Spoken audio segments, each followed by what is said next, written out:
আমি আল্লাহর রহমতের থেকে তোমরা কেউ নিরাশ হয়ে যেও না।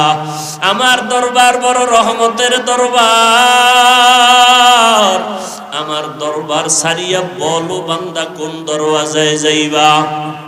তবে এমন একটা সময় বান্দা তুমি তওবার দরজায় ফিরে আসবা, আমি আল্লাহ পাক তোমাকে ডাকার জন্য হাজির হয়ে যাই।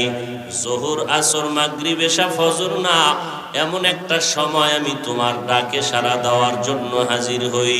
তুমি যা চাইবা আমি আল্লাহ দেওয়ার জন্য প্রস্তুত। এমন একটা সময় যেই সময় বাজার ঘাট বন্ধ, আসমান নীরব, জমিনটা নীরব, নদী আর সমুদ্রের মাছগুলো নীরব হয়ে যায়। সূর্যের আলো নাই, চাঁদের আলো নাই, গাছের পাখিগুলো ঘুমায়, ঘরের পশু আর মানুষগুলো ঘুমিয়ে যায়। এমন এক নীরব সময়, রাতের তৃতীয় অংশ তাহাজ্জুদের সময়, আমি আল্লাহ প্রথম আসমানে এসে আমার বান্দাকে ডাকি, ও বান্দা কারা গুনাহ করেছো আসো আমার দরবারে তওবা করো, ক্ষমা চাও। আমি আল্লাহ ক্ষমা দেওয়ার জন্য প্রথম আসমানে আসছি।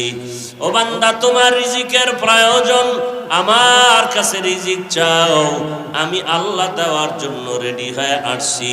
কারণ আমি আল্লাহর কোনো অভাব নাই, দুনিয়ার সবার অভাব, অভাবের কোনো শেষ নাই। আমার অভাব কেমনে থাকবে?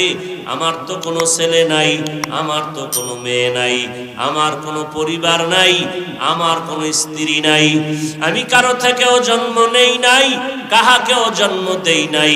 আমি আল্লাহ বড় আদর করে বানাইছি মানুষ। ওই মানুষের মতো আমার আপনার আদরের কেউ নাই।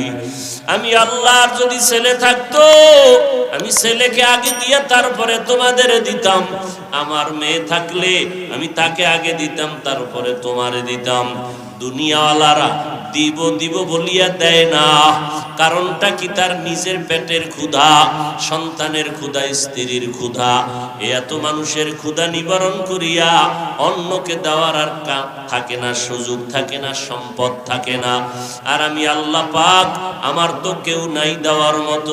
আমি আল্লাহ পাক সব রিজার্ভ করে রেখেছি, আমি যা দেওয়ার আমার বান্দা বান্দিকে দিব। কুল ইয়া ইবাদিয়াল্লাযীনা আসরাফু আলা আনফুসিহিম লা তাকনাতু মির রাহমাতিল্লাহ।